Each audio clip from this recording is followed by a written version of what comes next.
بسم اللہ الرحمن الرحیم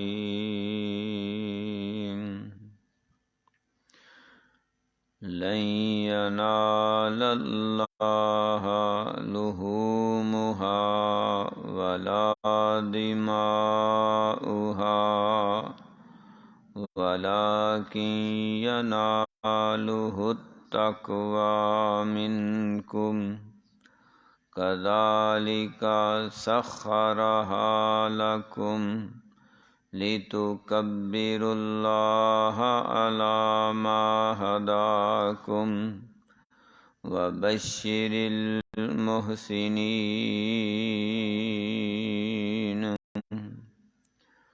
لن ینال اللہ ہرگز نہیں پہنچتا اللہ تعالیٰ کو لحومہا ان جانوروں کا گوشت ولا دماؤہا اور نہ ان کا خون ولیکن ینالہ التقوی منکم اور لیکن پہنچتا ہے اس کو تمہارے دل کا تقوی کذالک اسی طرح سخرہا لکم مسخر کر دیا ان جانوروں کو تمہارے لیے لتکبروا اللہ علی ما ہداکم تاکہ تم تکبیر بیان کرو اللہ تعالیٰ کی اس نعمت پر جو ہدایت دی اس نے تم کو وبشر المحسنین اور خوشخبری سنا دیں بڑھ چڑھ کر نیکیاں کرنے والوں کو۔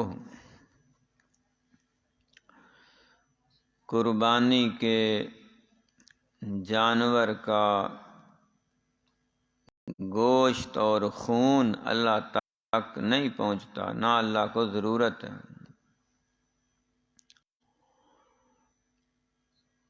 اللہ رب العزت نے پھر یہ حکم کیوں فرمایا قربانی کا؟ تاکہ مومن اور مسلم آدمی جو جانور کی قربانی اللہ تعالیٰ کے لیے کرنے والا ہے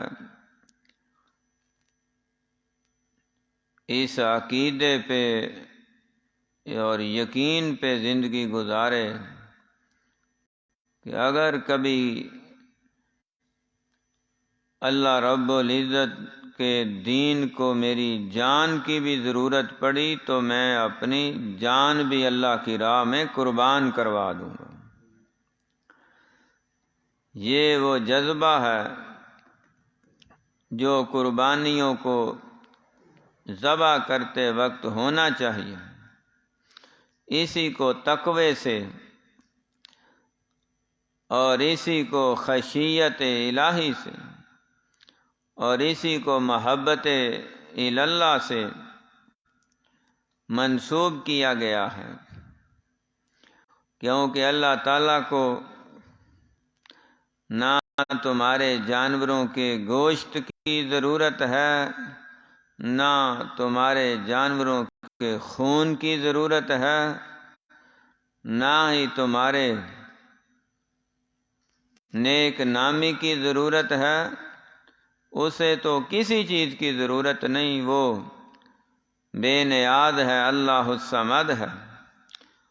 اسے صرف تمہارا تقوی پہنچتا ہے۔ اللہ کو تقوی کی بھی ضرورت اس کو تقوی کی بھی نہیں ہے کہ اللہ تعالیٰ اس انتظار میں ہو کہ یہ لوگ متقی بن جائیں، پرہیزگار بن جائیں۔ حدیث پاک میں آیا ہے، فرمایا اگر ساری کائنات کے لوگ ایک نیک ترین انسان کی طرح ہو جائیں، یعنی سب انسانوں کے دل انبیاء کے دل بن جائیں، تو فرمایا اللہ تعالیٰ کی بادشاہت میں ایک ذرہ اضافہ نہیں کر سکتے، یعنی سب کے نیک ہونے سے اللہ کی کائنات میں کوئی فرق نہیں پڑنا، اس کی کائنات چل رہی ہے۔ اگر ہم نے نیک ہونا تو اپنے فائدے کے لیے، پھر فرمایا اگر سارے انسان ان کا دل ایک برے انسان کی طرح بن جائے تو سب کے سب اللہ کے نافرمان ہو جائیں، تو اللہ تعالیٰ کی اس کائنات میں، اس تخلیق کائنات میں اور پوری دنیا میں رب تعالیٰ کی اس وسیع و عریض قدرت میں وہ ذرہ برابر نقصان بھی نہیں کر سکتے ہیں۔ تو اللہ تعالیٰ کو کسی کے نیک ہونے اور بد ہونے کی کوئی ضرورت نہیں ہے۔ اگر کسی نے نیک عمل کرنا ہے تو اپنے فائدے کے لیے، اور بد عمل بننا ہے تو اپنے آپ بیڑا گرک کرنے کے لیے۔ اللہ رب العزت نے دونوں رستے دکھا دیے ہیں، وَهَدَيْنَاهُ النَّجْدَيْنِ، دونوں رستے رب تعالیٰ نے دکھا دیے ہیں، نیکی کا بھی اور بدی کا بھی۔ انسان خود اپنے آپ پہ ڈپینڈ کرتا ہے کہ وہ کس رستے کا انتخاب کرتا ہے اور اس پہ چل کر کس منزل پہ پہنچنا چاہتا ہے۔ تو قربانی ایک ایسا عمل ہے جو بندے کے دل میں تقوی پیدا کرتا ہے۔ تقوی کیا ہے؟ اللہ تعالیٰ کا ڈر، اللہ رب العزت کی خشیت، اللہ تعالیٰ کا خوف، رب تعالیٰ کی محبت، اللہ سبحانہ و تعالیٰ کی اطاعت، اللہ رب العزت کی رضا کی طلب۔ تو یہ ساری چیزیں جس بندے میں ہو کہ وہ اللہ تعالیٰ کی چاہت کو مقدم رکھنے والا ہو، اللہ رب العزت کی رضا حاصل کرنے والا ہو، اللہ رب العزت کی اطاعت گزاری کرنے والا ہو، رب تعالیٰ کی فرما برداری کرنے والا ہو، اور اللہ تعالیٰ کے ہر وہ احکامات جن سے اللہ نے منع کیا ہے ان سے رکنے والا ہو، پرہیز کرنے والا ہو، ہر طرح سے گناہ سے نافرمانی سے بچنے والا ہو، تو ایسے ہی لوگوں کو اللہ تعالیٰ نے متقی اور پرہیزگار قرار دیا۔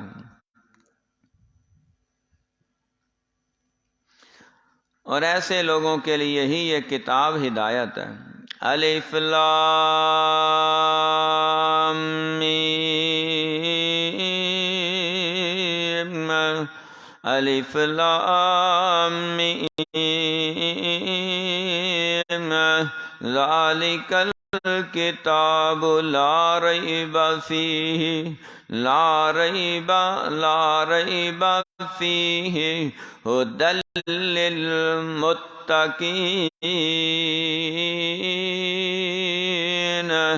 اللہ تعالیٰ بھیجنے والا ہے، جبریل لانے والے ہیں، محمد صلی اللہ علیہ وسلم امت تک پہنچانے والے ہیں۔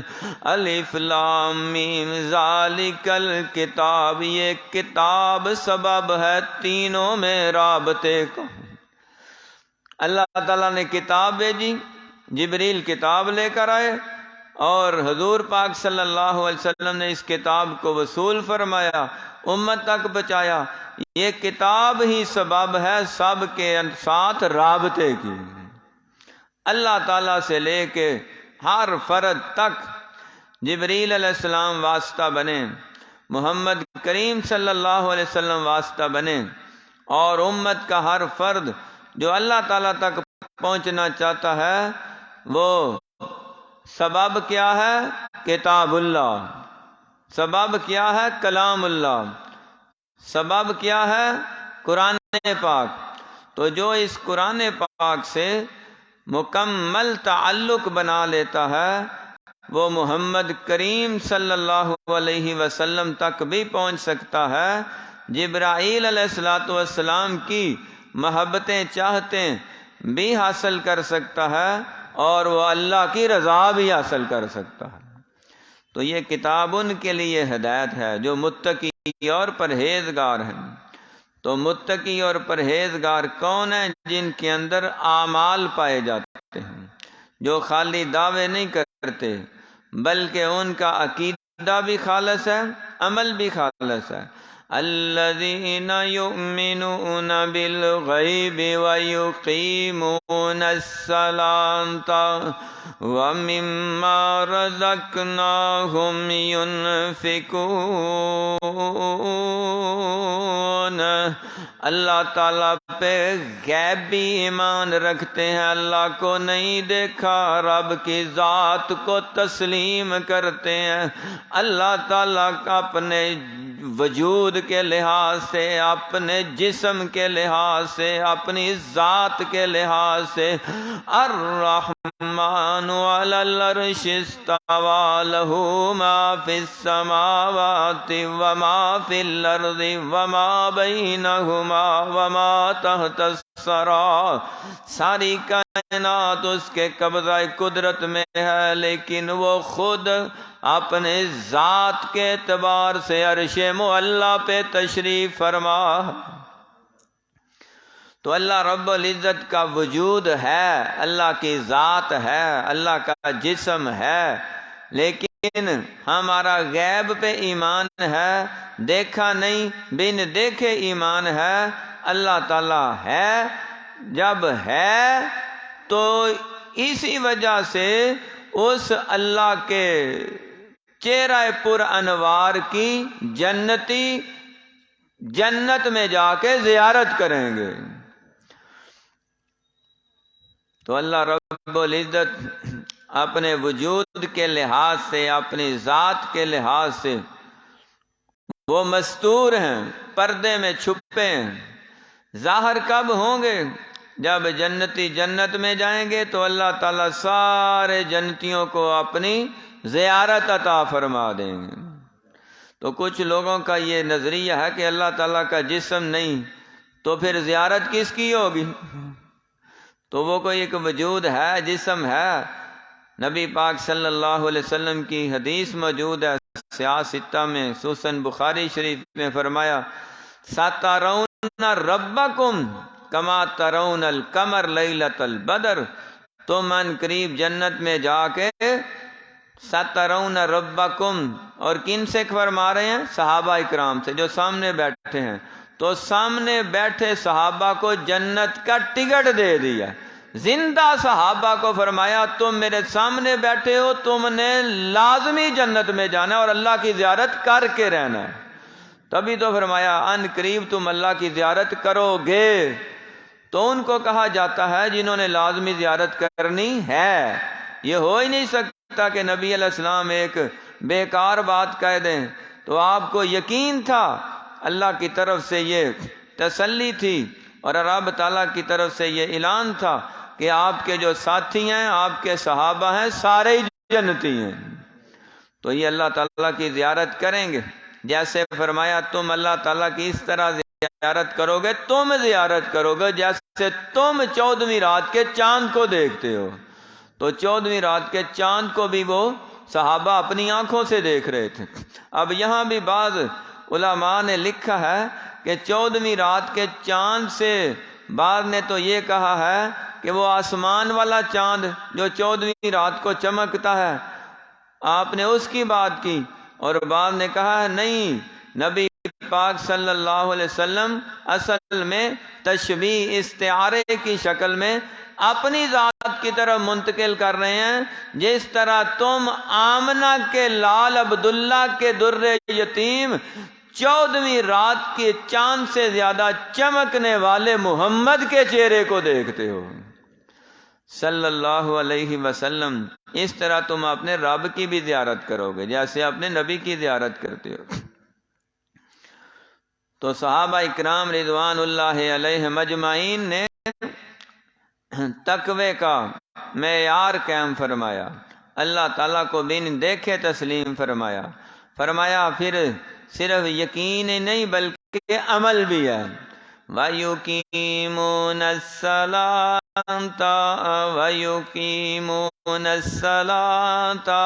نمازیں پڑھنے والے ہیں، نمازیں قائم کرتے ہیں، نماز پڑھنے والے ہیں۔ مما رزقناہم ینفقون، جو اللہ تعالیٰ نے انہیں تھوڑا یا زیادہ مال دیا ہے اس میں اللہ کی راہ میں خرچ کرتے رہتے ہیں، خرچ کرتے رہتے ہیں۔ تو یہ ہے نیک لوگوں کا، متقی لوگوں کا وہ عمل جس کو اللہ تعالیٰ نے خاص طور پہ ذکر فرمایا۔ پہلی کتابوں پہ ایمان ہے، آخرت پہ ایمان ہے، تو فرمایا یہ سارے وہ لوگ ہیں اولئک علی ھدی من ربہم واولئک ھم المفلحون، یہی وہ لوگ ہیں جو ہدایت پر ہیں، سیدھے رستے پر ہیں، صراط مستقیم پر ہیں، اور یہی لوگ کامیاب ہونے والے ہیں۔ تو تقوی جنہیں حاصل ہو جائے وہی کامیاب ہیں۔ قربانی کے ذریعے تقوی ملتا ہے۔ حضرت آدم علیہ السلام کے دو بیٹوں نے اللہ کی راہ میں قربانی کی۔ اذ قربا قربانا فتقبل من احدہما ولم یتقبل من الآخر، ایک کی قربانی قبول ہو گئی، دوسرے کی ریجیکٹ ہو گئی۔ تو اس نے پھر پوچھا اس سے کہ تمہاری قربانی کیوں قبول ہوئی ہے؟ اس نے جو وجہ بیان کی وہ بھی اللہ تعالیٰ نے بیان فرمایا، انما یتقبل اللہ من المتقین،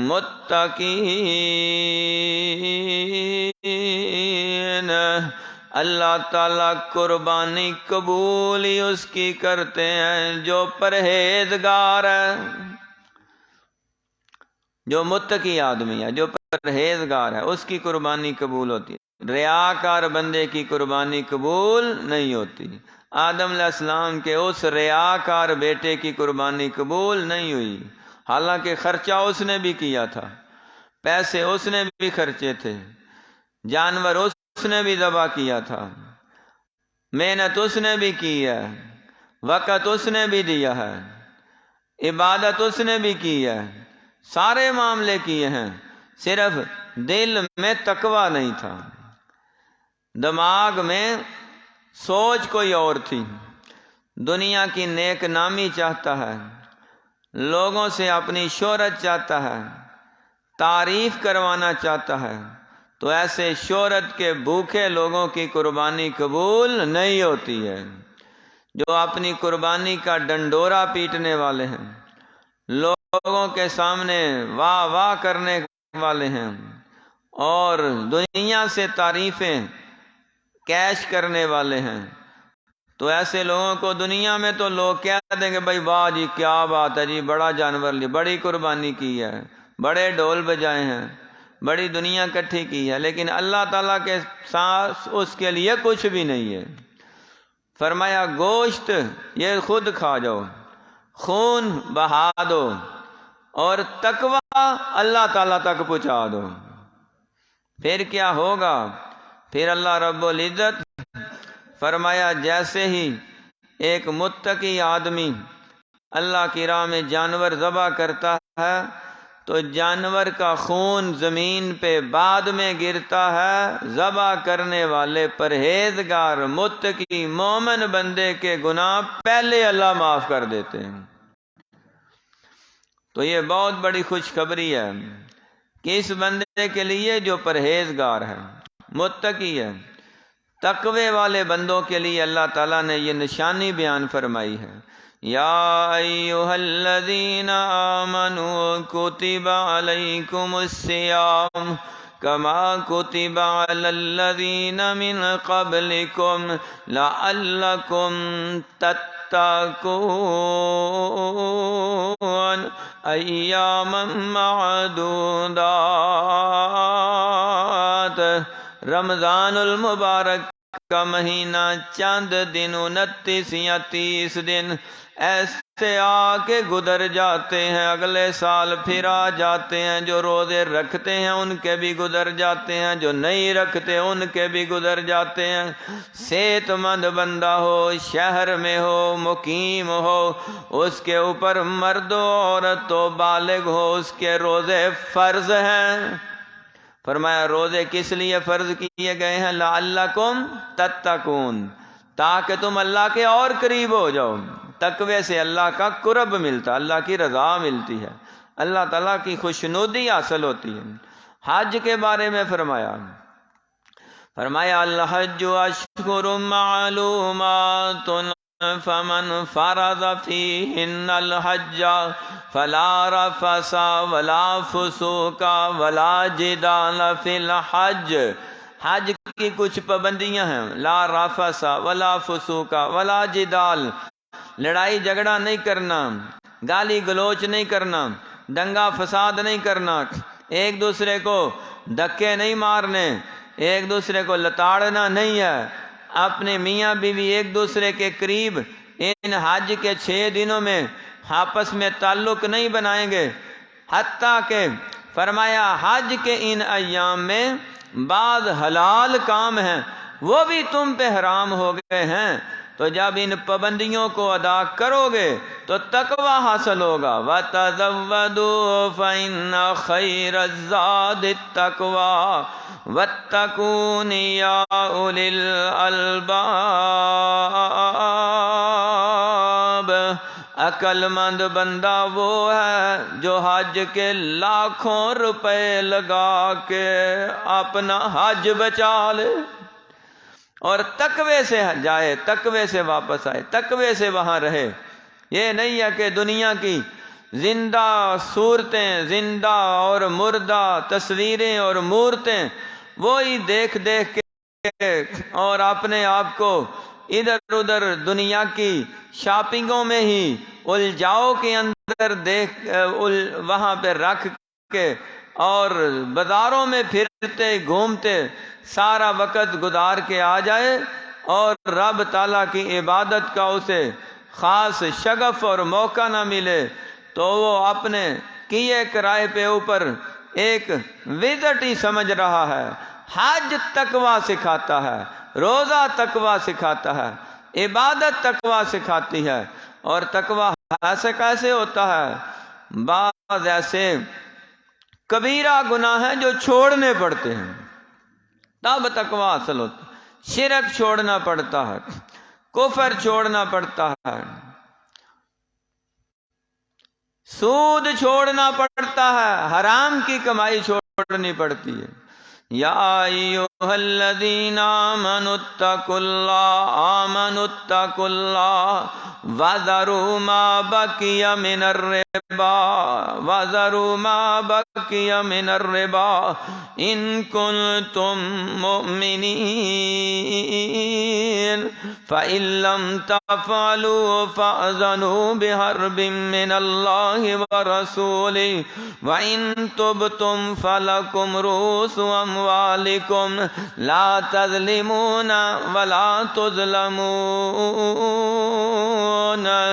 فرمایا کہ سود ترک کر دو، حرام ہے چھوڑ دو، جتنا کھا لیا، جو رہ گیا ہے اسے چھوڑ دو، ترک کر دو، معافی کر دو، جس سے لینا ہے اسے چھوڑ دو، اتنا مال لو جتنا تمہارا بنتا ہے، اضافی لوگے وہ سود ہے، اور سود میں پڑ کے بندہ اس قدر دلدل میں پھنس جاتا ہے کہ واپس نکلنا بڑا مشکل ہو جاتا ہے۔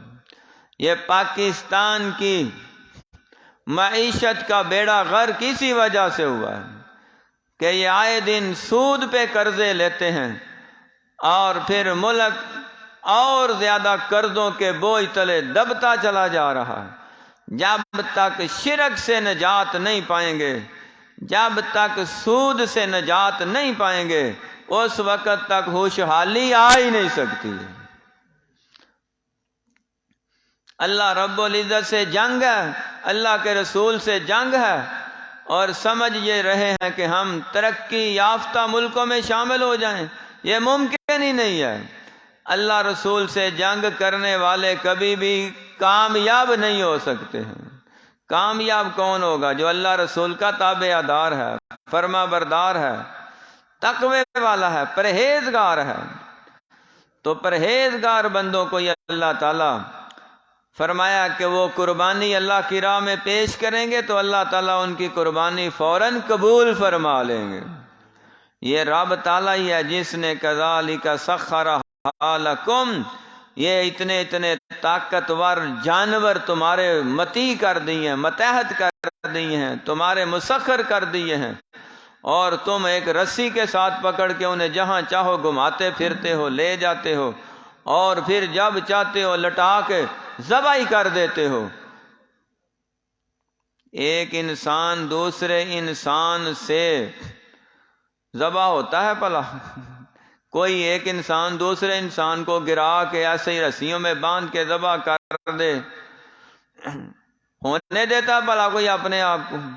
لیکن جانور ہیں کہ لاکھوں کی تعداد میں روزانہ ذبح ہو رہے ہیں۔ وہ اللہ تعالیٰ نے انہیں اسی لیے پیدا کیا کہ تم اپنا سر رب کے سامنے جھکانا ہے اور گردن میرے انسانوں کے سامنے بچھا دینی ہے۔ اللہ تعالیٰ نے ان جانوروں کو اسی لیے پیدا کیا، اور وہ اللہ مالک کے حکم کے پابند ہیں۔ تو انسان اگر اللہ کے حکم کا پابند نہیں تو اسے تقویٰ کیسے حاصل ہوگا؟ تقویٰ تب حاصل ہوگا جب وہ فرائض بھی ادا کرے، واجبات بھی ادا کرے۔ تقویٰ تب حاصل ہوگا جب وہ سنتیں بھی ادا کرے۔ تقویٰ تب حاصل ہوگا جب وہ نوافل بھی ادا کرے۔ تقویٰ تب حاصل ہوگا جب وہ اللہ رب العزت کے سارے حقوق و واجبات ادا کرے۔ تقویٰ تب حاصل ہوگا جب وہ انسانوں کے سارے حقوق و فرائض اور واجبات ادا کرے۔ تقویٰ تب حاصل ہوگا جب حقوق اللہ کا بھی خیال رکھے، حقوق العباد کا بھی خیال رکھے۔ تقویٰ تب حاصل ہوگا جب وہ ہر بڑے گناہ سے بچ کے رہے۔ تقویٰ تب حاصل ہوگا جب وہ ہر طرح کی نافرمانی سے بچ کے رہے۔ تقویٰ تب حاصل ہوگا جب شرک سے بچے، کفر سے بچے، فحاشی اور ریانی سے بچے، سود خوری سے بچے، حرام خوری سے بچے، حرام قسم کے کاموں سے بچے، تو رب تعالیٰ اسے اپنے اولیاء میں شامل فرما لیتے ہیں۔ اللہ تعالیٰ نے ولایت دنیا کو ہی دینے کے لیے رکھی ہے۔ نبوت ختم ہو چکی ہے۔ ما کان محمد ابا احد من رجالکم ولکن رسول اللہ و خاتم النبیین۔ ہمارے پیارے پیغمبر محمد الرسول اللہ صلی اللہ علیہ وسلم ختم نبوت کے تاجدار ہیں۔ آپ کے بعد قیامت آ سکتی ہے، نبی آ ہی نہیں سکتا۔ عیسیٰ علیہ السلام آئیں گے، نبی بن کے نہیں، امتی بن کے آئیں گے، اور وہ کلمہ یہی پڑھائیں گے، یہی پڑھیں گے، یہی قرآن پڑھائیں گے، یہی پڑھیں گے، یہی حدیثیں پڑھائیں گے، یہی پڑھیں گے، یہی شریعت نافذ کریں گے، خود بھی عمل کریں گے، لوگوں کو بھی عمل کرائیں گے۔ تو عیسیٰ علیہ السلام امتی بن کے آئیں گے۔ نبوت ختم ہے لیکن ولایت تو ہے۔ اللہ تعالیٰ نے قیامت تک کے لیے ولایت اور کرامت یہ جاری کی ہوئی ہے۔ اللہ نے لوگوں کو ولایت دینی ہے، ولی بنانا ہے اپنا، تو کن کو بنانا ہے جب کوئی بننے کے لیے تیار ہی نہیں؟ ہم میں سے کسی کو بنانا ہے نا، جو نمازی ہیں، جو روزے دار ہیں، جو پرہیزگار ہیں، جو شب زندہ دار ہیں، اللہ کی راہ میں خرچ کرنے والے ہیں، رب کی راہ میں جان مال آل اولاد کی قربانیاں دینے والے ہیں، انہیں اللہ اپنا ولی بناتا ہے نا۔ اور نبی اور ولی میں فرق یہ ہے کہ نبی اس کو پتہ ہوتا ہے میں نبی ہوں، اور اسے حکم ہوتا ہے کہ دنیا کو بتاؤ میں نبی ہوں، مجھے تسلیم کرو میں نبی ہوں، میرا کلمہ پڑھو۔ وہ ہر جگہ نبی اللہ کے کہنے کے مطابق پوری دنیا کو بتاتے ہیں ہم انبیاء ہیں، ہم نبی ہیں، ہمیں تسلیم کرو، نہیں کرو گے تو کافر ہو جاؤ گے۔ اور ولی کو پتہ ہوتا ہے میں ولی ہوں، لیکن اسے اشارہ یہ ہوتا ہے بتانا نہیں۔ ولی کو یہ اشارہ ہوتا ہے تم نے نہیں بتانا کہ میں ولی ہوں، مجھے مانو میں ولی ہوں، جب ضرورت پڑے گی ہم دنیا کو بتاؤں گے یہ ہمارا ولی ہے، ہم دنیا کو بتائیں گے تمہاری کرامتوں کے ذریعے، ولایت کے ذریعے کہ یہ ہمارا ولی ہے۔ تو تقوی سے ولایت حاصل ہوتی ہے، اور ولایت سے قرب الہی حاصل ہوتا ہے، اور قرب الہی سے رضائے الہی حاصل ہوتا ہے، اور جس کو رضائے اللہ مل جائے اس بندے کے قدم چلتے زمین پہ ہیں، آواز جنت میں جا رہی ہوتی ہے۔ ایسے لوگ بھی ہیں، انہیں اللہ نے فرمایا اولئک حزب اللہ الا ان حزب اللہ هم المفلحون، انہیں اللہ نے فرمایا رضی اللہ عنہم ورضوا عنہ، انہیں اللہ نے فرمایا لقد رضی اللہ عن المؤمنین اذ یبایعونک تحت الشجرہ، انہیں اللہ نے فرمایا ان الذین یغضون اصواتهم عند رسول اللہ اولئک الذین امتحن اللہ قلوبهم للتقوی لهم مغفرۃ واجر عظیم، انہیں اللہ نے فرمایا لا الا اولیاء اللہ لا خوف علیہم ولا هم يحزنون، انہیں اللہ نے فرمایا سیک الذین اتقوا ربهم الی الجنۃ زمرا، تقوی کے امام ہیں، تقوی کے پہاڑ ہیں، ادھر آنکھ بند ہوگی ادھر جنت کا دروازہ کھل جائے گا۔ اللہ تعالی ہمیں بھی ایسے خوش نصیبوں میں شامل فرمائے۔ یہی لوگ محسنین بھی ہیں، یہی لوگ متقین بھی ہیں، یہی لوگ مفلحین بھی ہیں، جو بڑھ چڑھ کر نیکیاں کرنے والے ہیں اور اللہ کی تکبیر بیان کرنے والے ہیں، تسبیح پڑھنے والے، حمد و ثنا بیان کرنے والے ہیں۔ تو اس آیت میں ایک تو قربانی کا ذکر ہے اور دوسرا اللہ کی تسبیحات تکبیرات کا، اور ہر نیک کام کو پہنچ کے کرنے کا حکم ہے۔ لن ينال اللہ لحومها ولا دماؤها،